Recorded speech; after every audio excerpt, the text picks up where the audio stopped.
கண்ணியமானவர்களே, அல்லாஹ்வின் நல்லடியார்களே, மனிதர்களிலே பெருமானார் ஸல்லல்லாஹு அலைஹி வஸல்லம் அவர்கள் மிக உயர்ந்த மனிதர் என்பதை வரலாறுகள் நமக்கு சொல்லி காட்டப்படும்.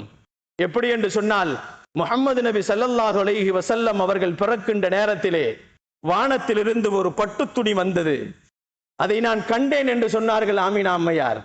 அதை பார்த்தவாறு என்னுடைய மகன் முஹம்மது நபி ஸல்லல்லாஹு அலைஹி வஸல்லம் வானத்தை பார்த்தது போன்றே அவர்களுடைய கண்களை வானத்தை பார்த்து கொண்டு பிறந்தார்கள் என்று சொன்னார்கள்.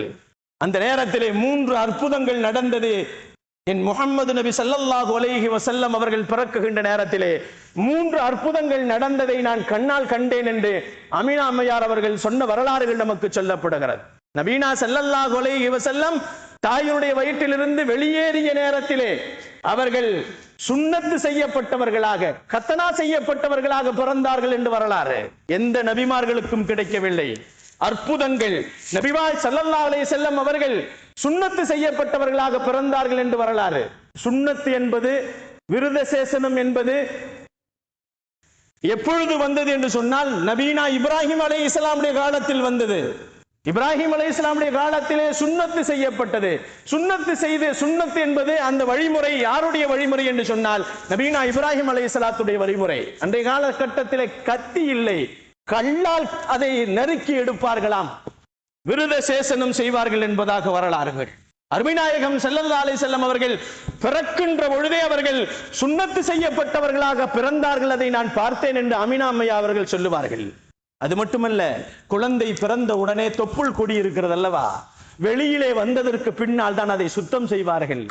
ஆனால் என் குழந்தை முஹம்மது நபி ஸல்லல்லாஹு அலைஹி வஸல்லம் என் வயிற்றில் இருந்தவர்கள் வெளியே வந்ததற்கு பின்னால் அந்த குடல், அந்த அசுத்தங்கள் எதுவும் இல்லை, நான் பரிசுத்தமாக்கப்பட்டவளாக இருந்தேன் என்று சொன்னார்கள். குழந்தை பிறந்தால் சில தீட்டுகள் இருக்கிறதல்லவா, சில அசுத்தங்கள் இருக்கிறதல்லவா, அசூசிகள் இருக்கிறதல்லவா, அவைகள் கூட என் உடம்பில் இல்லை என்று சொன்னார்கள் ஆமினா அம்மையார். அற்புத குழந்தை அண்ணல் எம்பெருமான் ஸல்லல்லாஹு அலைஹி வஸல்லம் அவர்கள் பிறக்கின்ற பொழுதே அற்புதங்களை கொண்டு வந்தார்கள். அது மட்டுமல்ல, பெருமானார் ஸல்லல்லாஹு அலைஹி வஸல்லம் அவர்கள் கண்கள் 2க்கும் சுருமாயிட்டவர்களாக பிறந்தார்கள் என்பதாக வரலாறு. நாயகம் பெருமான் ஸல்லல்லாஹு அலைஹி வஸல்லம் பிறக்கின்ற பொழுதே 3 அற்புதங்களோடு பிறந்தார்கள். தொப்புள் கொடி அறுக்கப்பட்டவர்களாக, அசுத்தங்கள் சுத்தம் செய்யப்பட்டவர்களாக,